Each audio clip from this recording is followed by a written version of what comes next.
ભક્ત સુમેરુ ગોસ્વામી શ્રી તુલસીદાસજીનું ચરિત્ર બતાવે છે. પ્રયાગ પાસેના ચિત્રકૂટ જિલ્લાના રાજાપુર નામક એક ગામ છે. ત્યાં આત્મારામ દુબે નામના એક પ્રતિષ્ઠિત સરયુ પારીણ બ્રાહ્મણ રહેતા હતા. તેમના ધર્મપત્નીનું નામ હતું હુલસી. સંવંત 1554ની શ્રાવણ શુક્લ સપ્તમીના દિવસે અભુક્ત મૂળ નક્ષત્રમાં આ ભાગ્યવાન દંપતીને 12 મહિના સુધી ગર્ભમાં રહ્યા પછી ગોસ્વામી તુલસીદાસજીનો જન્મ થયો. જન્મના બીજા દિવસે તેમના માતા અસાર સંસાર છોડીને ચાલ્યા ગયા. સુનિયા નામની દાસીએ બહુ પ્રેમથી બાળકનું લાલન પાલન કર્યું. તુલસીદાસ જ્યારે 5.5 વર્ષના થયા તો તે દાસીનો પણ દેહાંત થઈ ગયો. હવે તો બાળક અનાથ થઈ ગયો. તે દ્વાર ભટકવા લાગ્યો. આ જોઈને જગતજનની પાર્વતીજીને ભવિષ્યમાં મહાન બાળક પર દયા આવી. તેઓ બ્રાહ્મણીનો વેશ ધારણ કરીને દરરોજ તેની પાસે જતા અને તેને પોતાના હાથે ભોજન કરાવી આવતા. અન્નપૂર્ણા સ્વયં આવતા. આ બાજુ ભગવાન શંકરજીની પ્રેરણાથી રામશૈલ પર રહેનાર શ્રી અનંતાનંદજીના પ્રિય શિષ્ય શ્રી નરહરિયાનંદજીએ આ બાળકને શોધી કાઢ્યો અને તેનું નામ રામબોલા રાખ્યું.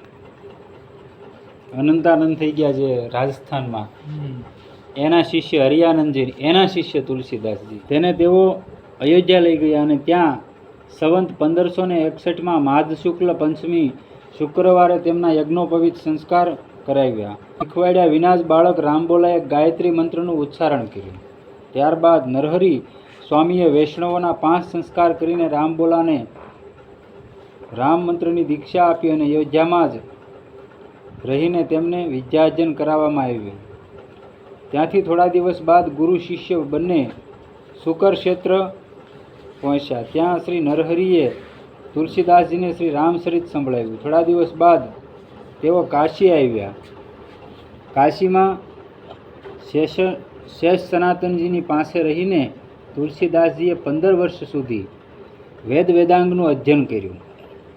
ત્યાર પછી પોતાના વિદ્યાગુરુની આજ્ઞા લઈને તેઓ પોતાની જન્મભૂમિમાં પાછા આવ્યા અને ત્યાં આવીને તેમણે વિધિપૂર્વક પોતાના પિતા વગેરેનું શ્રાદ્ધ કર્યું અને ત્યાં જ રહીને લોકોને ભગવાન રામની કથા સંભળાવવા લાગ્યા.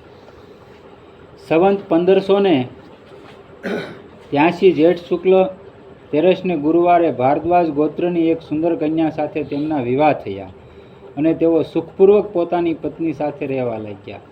એકવાર તેમની પત્ની ભાઈની સાથે પિયર ચાલી ગઈ. પાછળ તુલસીદાસ પણ ત્યાં ગયા અને તેમની પત્નીએ આ રીતે અહીં આવેલા જોઈને તેમને બહુ ધિક્કાર આપીને કહ્યું કે મારા આ હાડમાસના શરીરમાં તમારી જેટલી આસક્તિ છે તેનાથી અડધી પણ જો ભગવાનમાં હોત તો તમારો બેડો પાર થઈ ગયો હોત. તુલસીદાસજી આ શબ્દો સાંભળીને લાગી આવ્યું અને તેઓ એક ક્ષણ પણ ત્યાં રોકાયા નહીં. ત્યાંથી તુલસીદાસજી પ્રયાગ આવ્યા અને ત્યાં તેમણે ગૃહસ્થ વેશનો પરિત્યાગ કરીને સાધુવેશ ધારણ કર્યો. પછી તીર્થાટન કરતા કાશી પહોંચ્યા. કાશીમાં શ્રી હનુમાનજી સાથે ભેટ થાય છે, ચરિત્ર બતાવે છે. કાશીમાં તુલસીદાસજી રામકથા કહેવા લાગ્યા. ત્યાં તેમણે એક દિવસ એક પ્રેત મળ્યો જેણે તેમને શ્રી હનુમાનજીનું ઠેકાણું બતાવ્યું. હવે હનુમાનજીને મળીને તુલસીદાસે તેમણે રઘુનાથજીના દર્શન કરવાની પ્રાર્થના કરી. હનુમાનજીએ કહ્યું તમને ચિત્રકૂટમાં રઘુનાથજીના દર્શન થશે. તેથી તુલસીદાસજીએ ચિત્રકૂટ તરફ પ્રયાણ કર્યું. ચિત્રકૂટમાં રામઘાટ પર તેમણે પોતાનું આસન જમાવ્યું. એક દિવસ તેઓ પ્રદક્ષિણા કરવા નીકળ્યા. ત્યાં હતા તેમણે જોયું કે 2 અતિ સુંદર રાજકુમાર ઘોડા પર સવાર થઈને ધનુષ્યબાણ સાથે લઈને જઈ રહ્યા છે. તુલસીદાસજી તેમને જોઈને મુગ્ધ થઈ ગયા, પરંતુ તેમને ઓળખી ન શક્યા. પાછળથી હનુમાનજીએ આવીને તેમને બધું રહસ્ય કહ્યું તો તેઓ બહુ પશ્ચાતાપ કરવા લાગ્યા. હનુમાનજીએ કીધું કે આ ગયા એ જ રામ ને લક્ષ્મણ છે, તમે ગયા થાય દર્શન કરાવવા, દર્શન છે તમે ઓળખી તો ન હોય કે એમ. એને પશ્ચાતાપ થાય છે. હનુમાનજીએ તેમને સાંત્વના આપી અને કહ્યું સવારે ફરી દર્શન થશે. ચિત્રકૂટમાં ભગવાન શ્રી રામના દર્શન અને કાશીમાં શ્રી શંકરજી દ્વારા વર પ્રાપ્તિ. સંવંત 1607ની મૌની અમાવસ્યા અને બુધવારે તેમની પાસે સામે ભગવાન શ્રી રામ ફરી પ્રગટ થયા. મૌની અમાવસ્યા એટલે લોકો હમણાં જ ગઈ.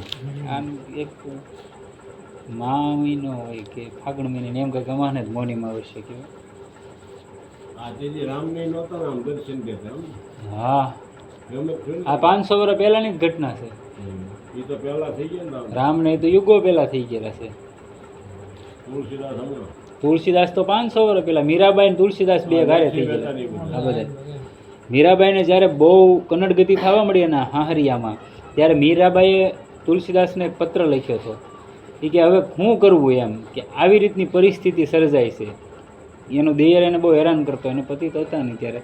એટલે પછી તુલસીદાસજી કહે છે, એને જવાબ આપે છે એ કે અમુક વસ્તુ છે ને એ જીવનમાં આવવાની જ છે, એને સહન કરે છૂટક્યો થાય, અને કાં તમે એ કે ત્યાંથી નીકળી જાઓ, બેમાંથી એક માર્ગ થાય. અને પછી મીરાબાઈ ત્યાંથી નીકળી જાય છે ને દ્વારકા વયા જાય છે. તુલસીદાસનો સંદેશ મળે ને પછી. બુધવારને મૌની અમાવસ્યા સામે ભગવાન શ્રી રામ ફરી પ્રગટ થયા. તેમણે બાળક રૂપમાં શ્રી તુલસીદાસજીને કહ્યું, બાબા મને સંદન આપો. હનુમાનજીએ વિચાર્યું ફરી છેતરાઈ ન જાય, તે માટે તેમણે પોપટનું રૂપ ધારણ કરીને આ દોહો કહ્યો. ચિત્રકૂટ કે ઘાટ પે ભરી સંતન કી ભીર, તુલસીદાસ સંદન ઘીસે તિલક દેત રઘુવીર. અહીંયા ઓળખાણ કરાવે પોપટના રૂપમાં તુલસીદાસ હનુમાનજી. નંતર આ તો આપણે તો પામર માણસ કહેવાય, ન ઓળખીએ કે ને આપણું એવું પરિપક્વ ભજન ન હોય તો ન ઓળખાણ. ભગવાન છે એ આપણે અમે 1000 વાર આવીને વ્યાજ હતા હોય, પણ આપણે એવા ક્યાં ઓલા છીએ આપણે ઓળખી જાય. તુલસીદાસજીએ અદ્ભુત છબી નિહાળીને શરીરની શુદ્ધિ બુદ્ધિ ભૂલી ગયા. ભગવાને પોતાના હાથે સંદન લઈને પોતાના તથા તુલસીદાસના મસ્તક પર લગાવ્યું અને અંતર્ધ્યાન થઈ ગયા. સંવંત 1628માં તેઓ શ્રી હનુમાનજીની આજ્ઞાથી અયોધ્યા જવા રવાના થયા, અને તે સમયે પ્રયાગમાં માઘ મેળો હતો. ત્યાં થોડા દિવસ તેઓ રોકાઈ ગયા, અને પર્વના 6 દિવસ બાદ એક વડના વૃક્ષ નીચે તેમને ભરદ્વાજ અને યાજ્ઞવલ્ક મુનિના દર્શન થયા.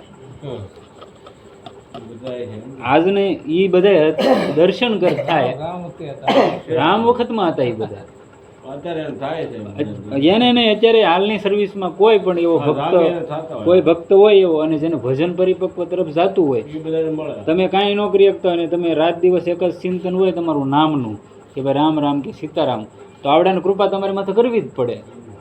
નિસંકોચ તમે કદાચ તમે એમ ધારીને બેઠા હોય કે મારે ભગવાનના દર્શન નથી કરવા, કે મને કોઈ રસ્તો ન મળતો, મારે કરવું હું, તમે રાતના 2 વાગ્યાના બેસી જતા હોય રોજ ભજન કરવા, તો 2:30 થી 3ના ગાળાથી તે લગભગ 6 વાગ્યા સુધીનો 5, 5:30, 6 વાગ્યા સુધીનો ગાળો બ્રહ્મ મુહૂર્તનો કહેવાય, બરાબર.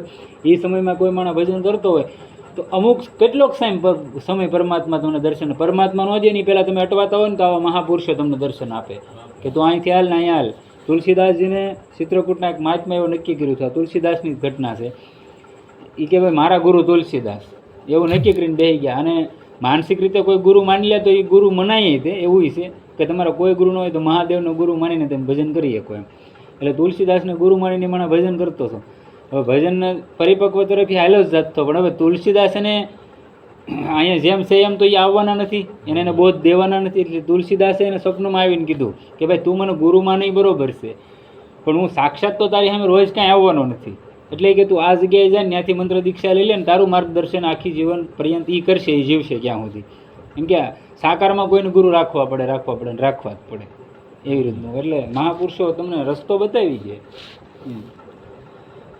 અહીંયા એને ભારદ્વાજ અને યાજ્ઞવલ્ક મુનિના દર્શન થયા. ત્યાં તે સમયે શ્રી રામાયણ કથા થઈ રહી હતી, જે તેમણે શુકર ક્ષેત્રમાં પોતાના ગુરુમુખે સાંભળી હતી. ત્યાંથી તેઓ કાશી ગયા અને ત્યાં પ્રહલાદ ઘાટ પર એક બ્રાહ્મણને ઘેર નિવાસ કર્યો, અને ત્યાં તેમનામાં કવિત્વ શક્તિનું સ્ફુરણ થયું, અને તેઓ સંસ્કૃતના પદ રચના કરવા લાગ્યા. પરંતુ દિવસે તેઓ જેટલા પદ રચતા રાત્રિએ તે લુપ્ત થઈ જતા. દિવસે પદ બનાવે તો રાત્રિમાં એ વયા જતા. આવું રોજ બનતું હતું. 8મા દિવસે તુલસીદાસને સ્વપ્ન આવ્યું. ભગવાન શંકરે તેમને આદેશ આપ્યો કે તમે અયોધ્યા જઈને રહો અને હિન્દીમાં કાવ્ય રચના કરો. આ મહાદેવનો આદેશ હતો. મારા આશીર્વાદથી તમારી કવિતા સામવેદની જેમ ફળદાયી થશે. તુલસીદાસજી તેમના આજ્ઞા શિરોધાર્ય કરીને કાશીથી અયોધ્યા આવી ગયા. એટલે જ ભક્તમાળીજી, ગણેશદાસજી ભક્તમાળીજી થઈ ગયા કે નહીં? એ એમ કહેતા કે તુલસીદાસજીએ રામચરિત માનસ ભલે અયોધ્યામાં લખ્યું, પણ એ જો કાશી ન આવ્યો હોત ને તો એટલો બધો પ્રસાર રામચરિત માનસનો ન થાત. કેમ કે એનું જીવન એને કાશીમાં જ વીતાવ્યું. એ રામના ઉપાસક હતા, પણ જાજુ અયોધ્યામાં ચિત્રકૂટમાં રહ્યા નથી. નગર એના આરાધ્યદેવ રામ હતા. એ એમ કહેતા ને કે બને તો રઘુબર છે, બને બિગડે તો ભરપૂર, ઓરન તે બને કા બનવા આપે ધૂર. કે બીજાથી હું કાંઈ ન લઉં એમ. જો આવીની નિષ્ઠા હતી તોય તે એનું એક જ નિશ્ચય કે મહાદેવના ધામમાં જ રહ્યા હતા જીવાય પર્યંત, અને ત્યાંથી તેની ખ્યાતિ થઈ હતી. સંવંત 1631નો પ્રારંભ થયો. તે વર્ષે રામનવમીના દિવસે પ્રાય તેવો જ યોગ હતો જેવો ત્રેતાયુગમાં શ્રી રામના જન્મના દિવસે હતો. તે દિવસે પ્રાતઃકાળે શ્રી તુલસીદાસજીએ શ્રી રામચરિત માનસની રચનાનો પ્રારંભ કરી 2 વર્ષ અને 7 મહિના અને 26 દિવસે ગ્રંથની સમાપ્તિ થઈ. સંવંત 1633માં માર્ગશીર્ષ શુક્લ પક્ષમાં રામ વિવાહના દિવસે 7 કાંડ પૂરા થઈ ગયા. ત્યાર પછી ભગવાનની આજ્ઞાથી તુલસીદાસજી કાશી આવી ગયા, અને ત્યાં તેમણે ભગવાન વિશ્વનાથ અને માતા અન્નપૂર્ણાને રામચરિત માનસ સંભળાયું. રાત્રે પુસ્તક શ્રી વિશ્વનાથજીના મંદિરમાં મૂકી દીધું, અને સવારે જ્યારે પડદો ખોલ્યો તો તેના પર લખેલું જોવા મળ્યું કે સત્યમ શિવમ સુંદરમ. અહીંયા ઓલા બ્રાહ્મણોએ વિરોધ કર્યો હતો કે ભાઈ આને હિન્દી કાવ્ય રચના કરી, એટલે બ્રાહ્મણોએ કીધું કે ભાઈ આ હિન્દી કાવ્ય રચના એટલે વેદોનું લુપ્ત પ્રાય થઈ જાય એમ, વેદોનું કોઈ મહત્વ ઘટી જાય. સંસ્કૃત ભાષા દેવલિપિ નાગરી કહેવાય, એટલે એનું માન ઘટી જાય એમ. એટલે આવડે એને વિરોધ કર્યો હતો બ્રાહ્મણોએ કે આ ન હાલે એમ. એટલે પછી એ સમયમાં મધુસૂદન પાદ સરસ્વતી થઈ ગયા. એ વખતના કાશીના વિદ્વાન બ્રાહ્મણ હતા મધુસૂદન પાદ સરસ્વતી. એના બ્રાહ્મણો કહે છે કે તમે વિરોધ કરો. એ કે એમ હું વિરોધ ન કરું, જેમ સેમ ગ્રંથ મારી સામે લાવો, આજ્યપાન હું એનું અધ્યયન કરું, પછી મને કંઈ ત્રુટિ લાગે તો હું એમ કહું કે ભાઈ આમ છે તેમ છે. એ પહેલાં મારથી ન કહેવાય. એટલે ત્યાં લાવે છે ને પછી મધુસૂદન પાદ સરસ્વતી એમ કીધું કે આમાં કોઈ જાતની તકલીફ નથી, આ યથોચિત છે એમ, આને મારે કેમ ફોલ્ટ કાઢવો નથી, તો મારે કેમ કેવું કે. અને એ પોતે સંન્યાસી હતા. એટલે ઓલા બ્રાહ્મણો એમ કીધું કે આ સંન્યાસી ની સંન્યાસીએ સંન્યાસીનો પક્ષ લીધો. એટલે બ્રાહ્મણો કે હવે એમ નહીં, કે તો કાશી વિશ્વનાથ ભગવાન જો આની માથે મોહર લગાવી દે, સાઇન કરી દે તો અમે માનીએ. એને ખબર હતી કે ભગવાન થોડા કાંઈ એની માથે સાઇન કરવાના છે મહાદેવ. એટલે બધાય ગ્રંથો મૂક્યા વિશ્વનાથના મંદિરમાં, અને આ રામચરિત માનસની હેઠે રાખેલું હોય છે. અને મંદિરના દરવાજા બંધ કરી દીધા. અને એ વખતમાં કાશીનો જે રાજા હતો એ ત્યાં બેઠો હોય. આને તો શું હતું બ્રાહ્મણોને, તાળું શું કામ માર્યું કે આવડા કે આગા પાછું ન કરી નાખે એમ. બાકી તો તુલસીદાસજી બાર બેઠા રામ રામ કરતા હતા ને ઓલા બધા કોક ઋગ્વેદના ને યજુર્વેદના ને એના પાઠ કરતા હતા. સવારમાં ખોલ્યું તો આ ગ્રંથ નીચે હતો ને બદલે ઉપર આવી ગયો રામચરિત માનસ, અને ઉપર લખેલું હતું સત્યમ શિવમ સુંદરમ. એટલે કહેવાય કે મહાદેવે ત્યાં સાઇન કરી હતી. ભગવાન નામનો મહિમા બતાવે છે, એની એક ઘટના બતાવે છે. એકવાર એક બ્રાહ્મણ વિપ્રસંત હત્યા કરીને પછી તેમના પ્રાયશ્ચિત રૂપે અનેક તીર્થોમાં ફરતો કાશી આવ્યો, અને તે મુખથી પોકારીને કહેતો હતો, રામ રામ, હું હત્યારો છું, મને ભિક્ષા આપો. ગોસ્વામી તુલસીદાસજીએ તેમના મુખથી અતિ સુંદર ભગવાન નામ સાંભળીને તેના પોતાના નિવાસસ્થાન પર બોલાવી દીધો, અને તેને પોતાની સાથે બેસાડીને ભગવત પ્રસાદ લેવડાવ્યો અને તેને શુદ્ધ કરી દીધો. કાશીના બ્રાહ્મણોએ જ્યારે આ વાત સાંભળી તો તેમણે એક સભા બોલાવી અને તેમાં તુલસીદાસજીને નિમંત્રિત કર્યા. બધા પંડિતોએ તેમને પૂછ્યું કે પ્રાયશ્ચિત કર્યા વિના આ હત્યાનું પાપ કઈ રીતે દૂર થઈ ગયું. શ્રી ગોસાઈજીએ કહ્યું, આપને કઈ રીતે વિશ્વાસ થશે એ કહો. પંડિતોએ કહ્યું, એના હાથથી જો શ્રી શંકરજીનો પોઠિયો ખાઈ લે તો અમે આને અમારી જાતિ પંગતમાં લઈશું. આવું બ્રાહ્મણોએ કીધું. પોઠિયો જે પથ્થરનો હોય એના હાથે ખાઈ લે તો અમે માનીએ. આ વાતનો ગોસ્વામીજીએ સ્વીકાર કરી લીધો અને તેને એક થાળમાં સજાવીને પ્રસાદ આપ્યો. બધા લોકો કાશીમાં જ્ઞાનવાપીની સામે નંદીશ્વરની પાસે ગયા, જ્યાંની શરત હતી. શ્રી ગોસાઈજીએ કહ્યું હતું કે નંદીશ્વર, જો આ બ્રાહ્મણ રામ નામના પ્રતાપથી શુદ્ધ થઈ ગયો હોય તો આપ તેના હાથનો પ્રસાદ સ્વીકાર કરીને નામ મહિમાને પ્રમાણિત કરો. તુલસીદાસે એમ કીધું કે રામ રામ કીધું એટલે એ મુક્ત થઈ ગયો આ પાપમાંથી. અને આવડા એમ કે પાપમાંથી મુક્ત થઈ ગયો હોય એની માથે ત્યાં અત્યારે જે હતું તો એનું પ્રમાણ આપો. અને જે હાલમાં અત્યારે જેનો વિવાદ હાલે આપણે હિન્દુ મુસલમાનને, ઈ જ પોઠિયો આ જ્ઞાનવાપી કહેવાય કે ને, અંદર વિશ્વનાથની હાસી લિંગ ન્યા છે. વિશ્વનાથ ભગવાનની જે મેન લિંગ કહેવાય કે ને, કાશી વિશ્વનાથ સ્વયંભૂર પ્રગટ થયેલી એ મોટી બધી છે. અને જે આ મુસલમાનો જેની માથે કબજો કરેલો છે ને એ જગ્યામાં છે. ને આજની તારીખમાં હમણાં પૂંજા શરૂ થઈ ને હમણાં સુધી બંધ હતું. જો આવી પ્રાર્થના સાંભળીને નંદીશ્વરે પ્રસન્ન થઈને પ્રસાદ ખાઈ લીધો. બધા લોકોએ રામચંદ્રજીનો અને શ્રી રામ નામનો જયકાર કર્યો અને તુલસીદાસજીની નામ નિષ્ઠા પર પ્રસન્ન થઈ ગયા. શ્રી રામ લક્ષ્મણ દ્વારા તુલસીદાસજીની કુટિયા પર પહેરો કરવો. રામને લક્ષ્મણની કુટિયા ઉપર પહેરો કરતા એમ. કાશીના પંડિતોએ ગોસ્વામીજીની સાથે ઈર્ષ્યા કરતા હતા. તેઓ એક થઈને તુલસીદાસજીની નિંદા કરવા લાગ્યા અને તેમના દ્વારા રચિત શ્રી રામચરિત માનસને પણ નષ્ટ કરી દેવાનો પ્રયત્ન કરવા લાગ્યા. તેમણે પુસ્તક ચોરી જવા માટે 2-4 ચોર મોકલ્યા. ચોરોએ જઈને જોયું કે શ્રી તુલસીદાસજીની કુટીની આગળ પાછળ 2 વીર ધનુષ્યબાણ લઈને પહેરો ભરી રહ્યા છે. તે બહુ જ સુંદર અને શ્યામ ગૌર વર્ણના હતા. તેમના દર્શનથી ચોરોની બુદ્ધિ શુદ્ધ થઈ ગઈ અને તેમણે તે જ સમયે ચોરી કરવાનું છોડી દીધું અને ભક્તિ કરવા લાગ્યા.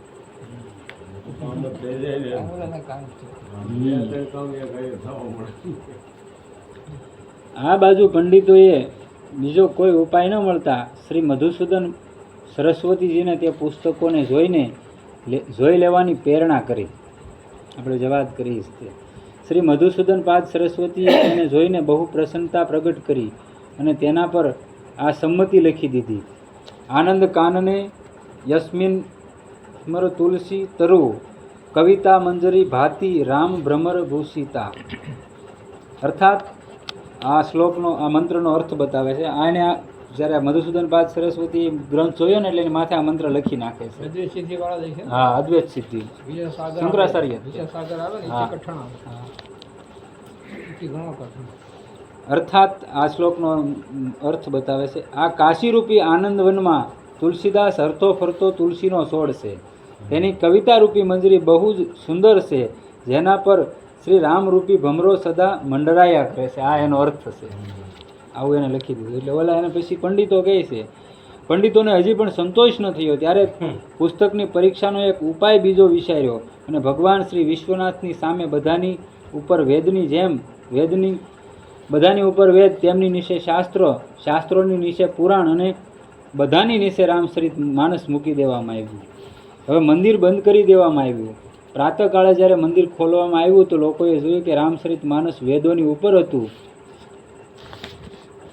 હવે તો પંડિતો બહુ જ સંકોચમાં મુકાઈ ગયા અને તેમણે તુલસીદાસની ક્ષમા માગીને ભક્તિપૂર્વક તેમનું શરણોદક લીધું. આ તો ભાઈ પરમાત્માની માયા છે, એમ થોડા થઈ જાય. રામ ભક્તિના પ્રભાવથી એક સ્ત્રીના પતિને જીવનદાન આપવાની ઘટના બતાવે છે. એકવાર એક બ્રાહ્મણનો દેહાંત થઈ ગયો હતો. તેની પત્ની તેની સાથે સતી થવા જઈ રહી હતી. ગોસ્વામી તુલસીદાસજી પોતાની કુટિયાની આગળ બેસીને ભોજન કરી રહ્યા હતા. તે સ્ત્રીએ તેમને દૂરથી જોયું તો નજીક આવીને તેણે તેમના શરણોમાં પ્રણામ કર્યા. ગોસ્વામીએ તેને આશીર્વાદ આપતા કહ્યું કે સૌભાગ્યવતી થાઓ. બોલી સતી થવા જતી અને આને બોલાઈ ગયું સૌભાગ્યવતી થાઓ. તેણે કહ્યું, મહારાજજી, મારા પતિનો સ્વર્ગવાસ થઈ ગયો છે અને હું સતી થવા માટે સ્નાન ઘાટ પર જઈ રહી છું. ત્યારે આ આશીર્વાદનો શું અર્થ છે? ગોસાઈજીએ કહ્યું, હવે તો મારા મુખથી આશીર્વાદ નીકળી ચૂક્યો છે. તમે અને તમારા બધા ઘરના લોકો જો ભગવાન રામનું ભજન કરો તો હું તમારા મૃત પતિને જીવતા કરી દઉં. તે સ્ત્રીએ પોતાના બધા કુટુંબીઓને બોલાવીને કહ્યું, જો તમે લોકો બધા સાચા હૃદયથી શ્રી રામની ભક્તિ કરવાની દ્રઢ પ્રતિજ્ઞા કરો તો આ મૃત પતિ જીવિત થઈ જશે.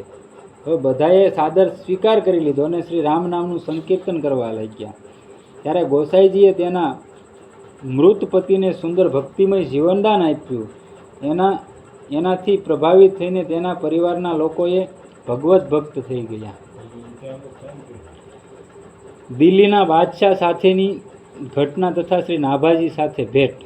તો જ્યારે આ નાભાજી મહારાજે ભક્તમાળ ગ્રંથ લખ્યો ત્યારે બધાય તો સંતો મળી ગયા હતા. 108 મણકાની માળા હોય એ બધાય મણકા મળી ગયા હતા, પણ સુમેરુ કોઈ નહોતો મળતો. એટલે એની ભેટ થાય છે અહીંયા. સુમેરુ તુલસીદાસને કીધેલા છે.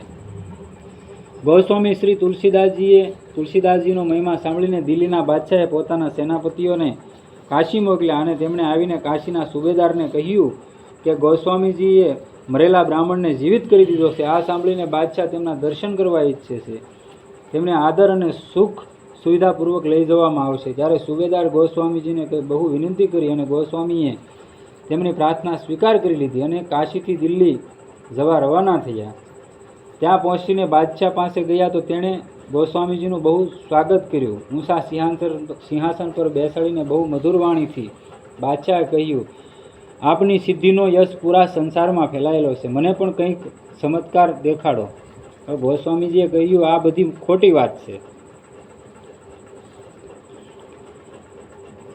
મને ચમત્કાર દેખાડવાનું આવડતું નથી. હું તો માત્ર શ્રી રામને જાણું છું અને માનું છું, એનું ભજન કરું છું. તુલસીદાસજીનો ઉત્તર સાંભળીને બાદશાહે કહ્યું, તો તમારા રામને જ દેખાડો, હું જોઉં કે તમારા રામ કેવા છે.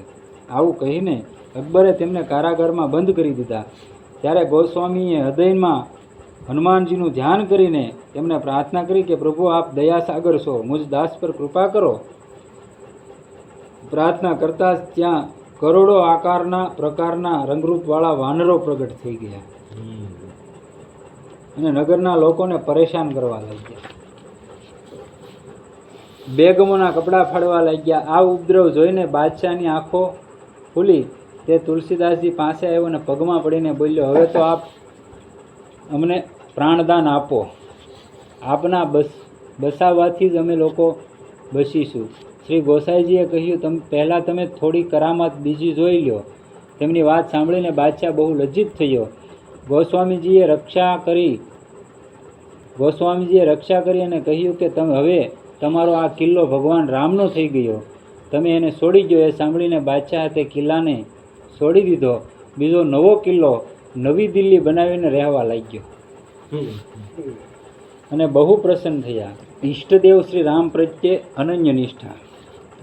શ્રી ગોસ્વામીજીએ શ્રી વૃંદાવનમાં શ્રી મદન મોહન શ્રી કૃષ્ણના દર્શન કરીને પ્રાર્થના કરી, પ્રભુ, આપની આ છબી અવર્ણનીય છે, પરંતુ સાચી વાત તો એ છે કે ભગવાન શ્રી રામ મારા સાચા ઈષ્ટદેવ છે. તે સમયે ગોસ્વામીની દ્રષ્ટિ પ્રેમમાં મગ્ન હતી. ભક્તની ભાવના પ્રાર્થનાનો સ્વીકાર કરીને શ્રી રામ રૂપ ધારણ કરીને દર્શન આપ્યા. પોતાના મનને અનુરૂપ પોતાના ઈષ્ટદેવની શોભા સુંદરતા જોઈને તેમને અત્યંત પ્રિય લાગી.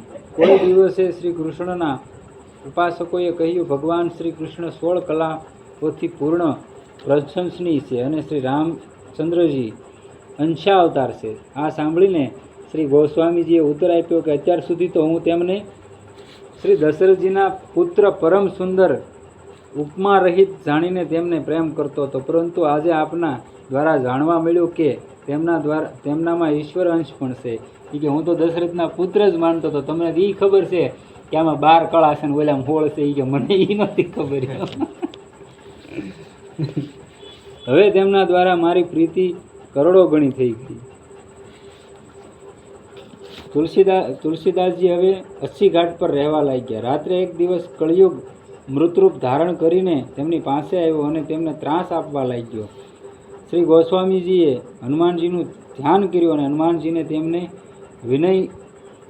વિનયના પદ રચવા કહ્યું.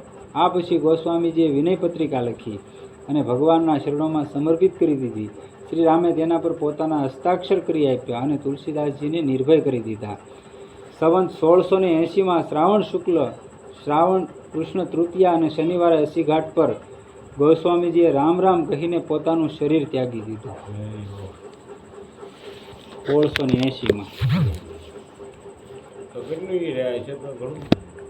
ઘણું જ રહ્યા ને. 1500 150 વર્ષની ઉંમર હતી.